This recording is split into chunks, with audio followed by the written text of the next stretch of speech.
You are now about to witness the strength of street knowledge. Discover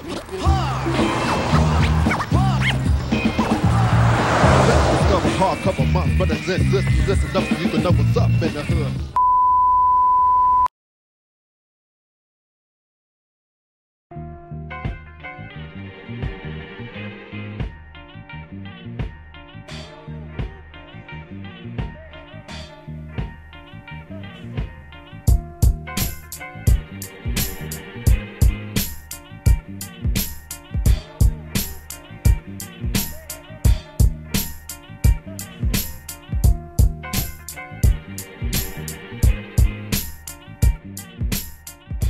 Hi, my name is Jason Jimenez. And I'm Zaccardi.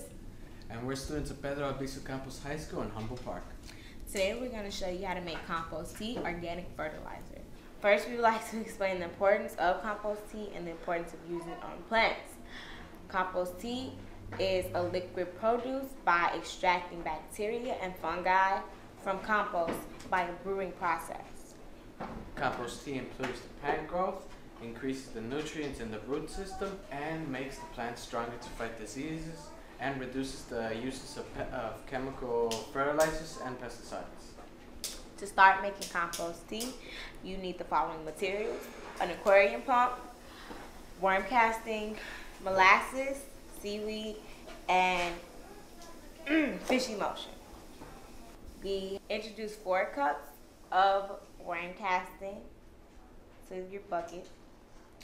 Then put the pump inside of it, but tie it down to something so that it can stay in. And then you're gonna add the molasses.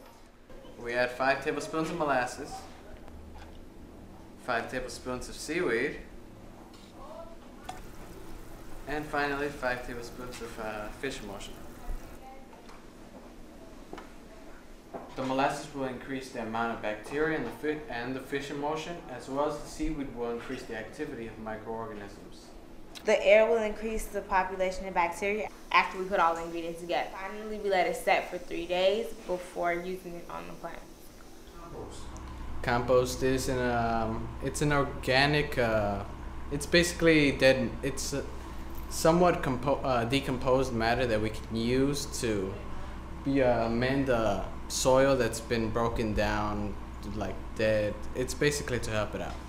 The compost purpose is it's basically to give life back into the soil. If it's already dead by waste or anything, it's like if you were to cut off a limb and give a prosthetic.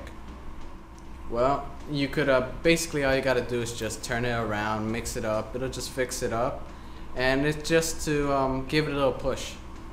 It's pretty good, it's fun. It's different. I didn't have this back in my old school, so it's pretty useful to me. And I feel that I'll probably use it sometime in the future, maybe. I go to Albizu. I'm a junior, and I work in the greenhouse. Compost tea is an organic fertilizer. The purpose for it is to actually help the plants better than just putting it in dirt and water. Well, you make it, and then you could either pour it directly on your plants, but it's better if you use your hose to spray it on your plants because it helps it. The purpose is to save money, so you won't have to, buy all that stuff that they sell at stores that don't work, and it's healthier for your plants. The class is actually good. You don't have to buy a lot of stuff from the store. You can grow your own stuff. It's actually better than having to buy your stuff from other places because it's cheaper and you save a lot of money.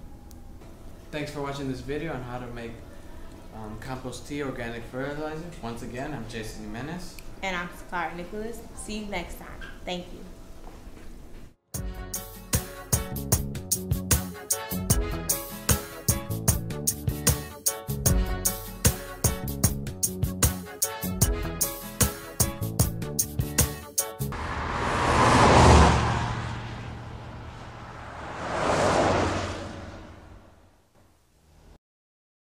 Dangerous world. If you think about it too much, you go crazy, Basically that the world is corrupt. Honestly, like why would they do that to people? Is they would genetically modify the food, and they would have to grow it the same way. They would just change some of the DNA, which would potentially make it bigger, brighter, to make it look more attractive. Now, they're not necessarily adding chemicals to it, which is a completely different story. I'm not sure. I'm not a fan of it. I like more of the food to be less processed, more organic, fresh. I know that they modify some foods in order to make it easier and to feed our population. Yeah. I mean, it seems like, you know, I don't think about it too much, obviously. I mean, I'm not a very good eater. I don't really like a lot of foods. There can be some issues with it. I know there's been talk about some of the chemicals that are being used have an effect on not only the foods, but also the effects on humans and body systems. You know, if you also consider some of the things that we thought were safe 20, 30, 40 years ago that are turning out to be not safe, I mean, there's always going to be some risk involved. There are definitely some risk to using genetically modified foods, especially with kids nowadays having more allergies. We don't know how genetically modified foods affect children. But also, if you notice, genetically modified foods are more inexpensive than organics, which I think it should be actually the opposite. And I know a lot of other countries have banned genetically modified foods. I try not to use corn syrup because it is not considered a simple sugar. It's a genetically processed form of sugar. And that has definitely caused spikes in rates of insulin and also possible triggers of diabetes. So it's not one of those things that's found in nature. Well, the additional hormones that you are adding while it develops or grows, that can cause problems because that's unnatural. And that is when you start running into issues. And I'm okay with the fluoride. I mean, and some people, people have been forever have been suspicious about the fluoride. It's a socialist plot, it's this and that, the government. But like, I mean, to me, fluoride is just a good thing. I mean, I had the fluoride program at my school for my whole childhood. I never had a cavity, you know, and, you know, never felt any ill effects of it. I think that's, like, when I hear the word fluoride, I think good. That's something they've been doing, I think, for a long time. Since the 1930s. And that's long enough to develop any type of drawbacks. I think if there's any problem with them doing that, with adding fluoride to the water, I mean, they know that the pros, the cons are what you have to be worried about, but if you've been doing it for that long, I'm sure they've been studying it for a long period of time. Well, I mean, I just know I go to the beach in the summer. I'll go on a Tuesday, and then on Wednesday it'll be closed because E. coli in the water. And I'm like, well, so yesterday was there just barely not enough to close the beach? Like, what was I swimming in? I do think that things now, it's more dangerous, and I think that we're messing with things that are a lot more deadly. But, you know, there's also a lot of things we probably do that we don't know are bad for us. You know, like you think about people smoking cigarettes in the 50s and they're pregnant, you know, and we think about that now, like, are you crazy? Like, what were you thinking? It's tricky because later on down the road we might find out something that we don't know yet, and that happens. So I think it's still something they should be careful with. Obviously, but I think as of right now, what we know now, it should be okay. It's like, oh, well, we could have recalled these cars, but it would have cost us X amount of dollars, and so we didn't, you know, and that's big business. That's just like forever, you know. It's like, why do we have child labor before laws? It's like, because it saved money, you know, and so I am in favor of a lot more regulation of that kind of thing. So are you concerned about our future and what lies with our food? Well, you know, you just kind of think back. It's like, I do think that things now, it's more dangerous, and I think that we're messing with things that are a lot more deadly. But, you know, there's also a lot of things we probably do that we don't know are bad for us. You know, like you think about people smoking cigarettes in the 50s and they're pregnant, you know, and we think about that now, like, are you crazy? I eat. It's probably somewhat healthy and then somewhat not healthy. Because when I'm at home, I eat healthy stuff. And then when I'm out with my friends, I eat not. What am I eating?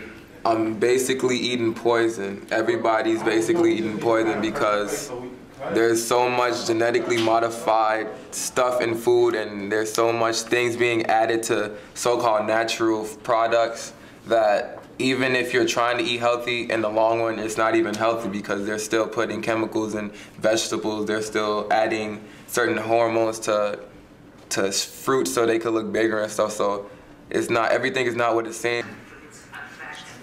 What am I eating? In all reality, I don't know what I'm eating. Nobody should know what they're eating, because if you're not the one making it, then what you know you're eating. But as far as I know is the steroids and hormones to make the food bigger and taste better. I feel like we're eating junk, we eating garbage. What am I eating? I'm eating death on a leash. That's what I'm eating. See, why I say this is because everything they put in food nowadays is bad for you. You know, even vegetables is bad for you. I thought green was good. Okay? This is not right, okay? They need to switch this up because even people overseas is protesting about this, and they won't even let people eat modified foods without even labeling the stuff, okay?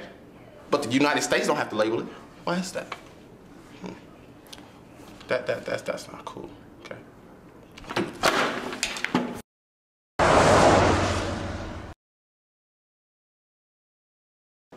Hi, we're Community Gardens. I'm Teal. I'm Crystal. And I'm Christopher. Our other members are Jeanette, James, Ashley, and Stino. This film is about organic foods, non-organic foods, and the impact community gardens can have on consumers. We're trying to make people more aware of their eating habits, how community gardens can help them with that. And this is also important to us because we would like for people to better their eating habits. We also created this film to show the importance of having more community gardens around the city. Thank you for watching. Hope you enjoy. Thank you. Thank you.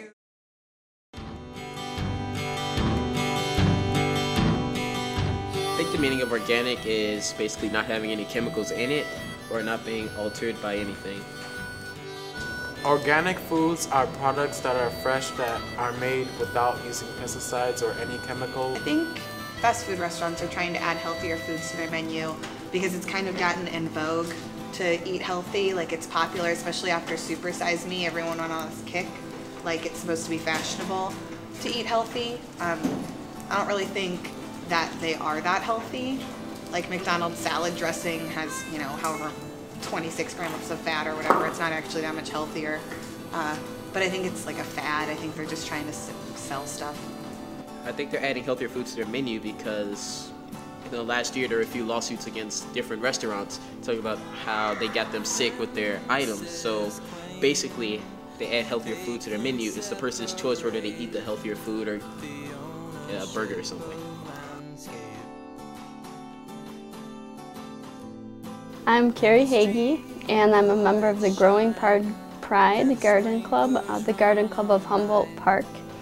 And I work with the Neighborhood Youth Garden Corps, which is a program of Open Lands organization. And I became an active participant in community gardens through getting this job at the Neighborhood Youth Garden Corps as the crew leader. I discovered my love for community gardens and took the Building Urban Gardens course and became an active member in Growing Pride. So it was through seeking employment for myself as a youth employment leader that I became an active member of the Humboldt Park gardening community.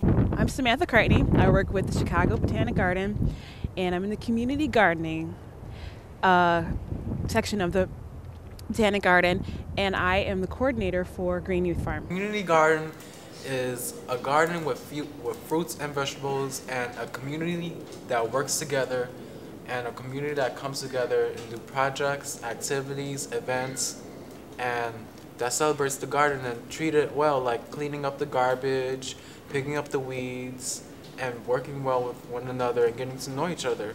Since it's a community garden, it's the whole community, and people need to know that. So what is a community garden is basically a space that is in a certain neighborhood that people come together and they grow various things. So a community garden can be a flower garden as well as a vegetable garden, depending on the community and what they want. In non-organic gardening, you would use chemicals to help you, like Miracle-Gro or chemicals to give the vegetables and things extra nutrients that they need. And in organic gardening, you're very careful not to use chemicals and to do all the that kind of stuff manually. So in non-organic gardening, you would spray chemical on it to kill the weeds. In organic gardening, you have 8 youth that come out and pull all the weeds every day. Meaning of organic is basically food that's grown that does not have pesticides or herbicides on it. So pesticides basically is more or less where there's certain particular things that would harm the plant. My name is Avion, I'm 7, and I am about to taste organic and non-organic apples.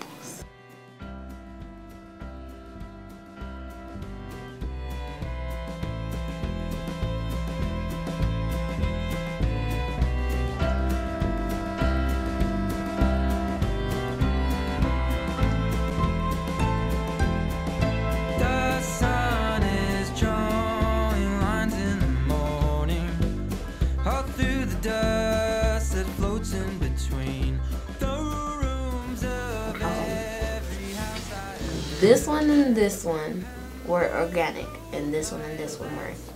The organic ones are better than the non-organic ones because the organic ones are juicier than the other ones. I think I could benefit more people, more fruits, more vegetables in the community garden, because I feel that it is important for us to eat healthy, and we need to learn more about organic. I think that having more community gardens around the city and around the area is a good idea, because it would allow a lot more people access to food that's healthy and fresh, and also educate people. Like, we're going to need to start doing something about the way our land is used. For me, I value eating locally because it saves on gas and things to bring the produce to me where I live, and it also it helps with jobs and employment in the neighborhoods that I care about. I think it's important to eat fresh vegetables because not everybody can afford organic, but because I know that there's some instances that people can't afford organic produce. It is very expensive, but to try to eat fresh food, not processed food, I think is more important than anything else. Have a community garden in your neighborhood and you participate. A lot of times what happens is that all the produce that you grow in the garden, not necessarily you can actually eat all yourself or your family, so most people share everything. So you might have an abundance of tomatoes or an abundance of greens, and you can trade off. So it's everybody working together to provide everybody in that community who's a part of that community garden fresh produce. We shadowed needles under our feet. Nobody ever judges a victim. So I won't press scribble secrets in the frosty air that surrounds us. They whisper why and then disappear against the lights of luxury houses. Honest words throw sparks at fear, but blow it out.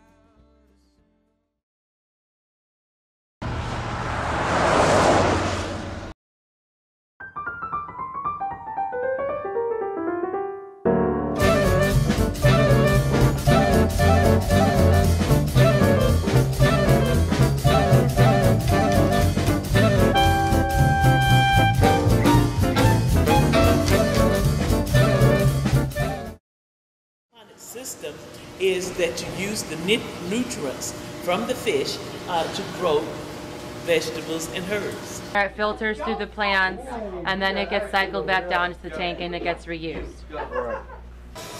Fish, my definition of fish compost is it's just fish waste. Like once they eat it, it just we just recycle it. Basically, we recycle it to put it in the plants, or either we can plant with it or we can grow things with it. So I think it's much better than me because it's just, you not wasting it. Like, you using it for something. It's not just sitting there going to waste. By having the plants pick up all, by having the plants taking some of the nitrates and nitrites that are in their waste and picking those up, makes their water better and makes the fish feel more like they can swim.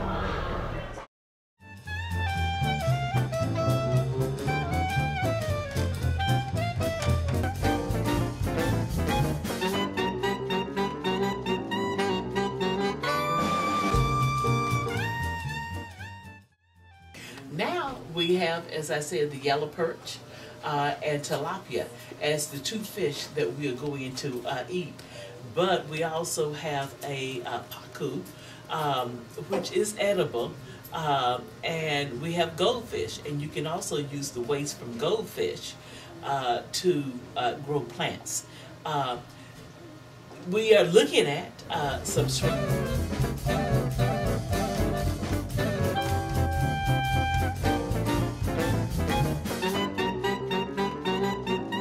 When we first developed the school and developed the science lab, we wanted a living thing, and we wanted our students to be growing things.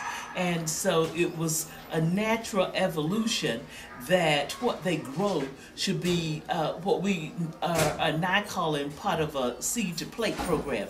They're growing things that they can eat, they can grow, they're growing things that will help the community to grow and stabilize, and things that are healthy for them. I think the reason why is that Dr. Sampson had envisioned that the aquaponics system would be a good way of learning urban agriculture and learning to get involved in the sustainability movement that's happening in the United States, and there's going to be a lot of jobs for that and a lot of future for people getting involved in that type of work. So I think that's why.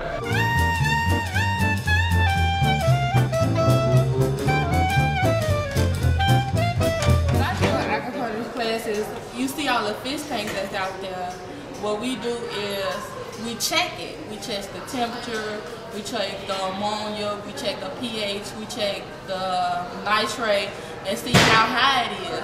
Like, you don't want a fish tank that's very high. You want a low fish tank so that you know that your plants are growing right. Like, if it's so high, that's tell you it's like a lot of bacteria in the water. And we check it every day, so we keep data on everything that we do.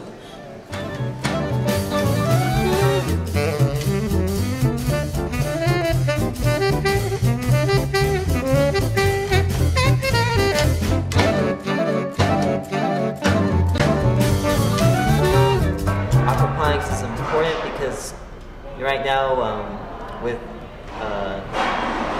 sustainability is a big issue, and we need to sustain the earth, and basically with the aquaponics system it goes this whole idea of making sure that we will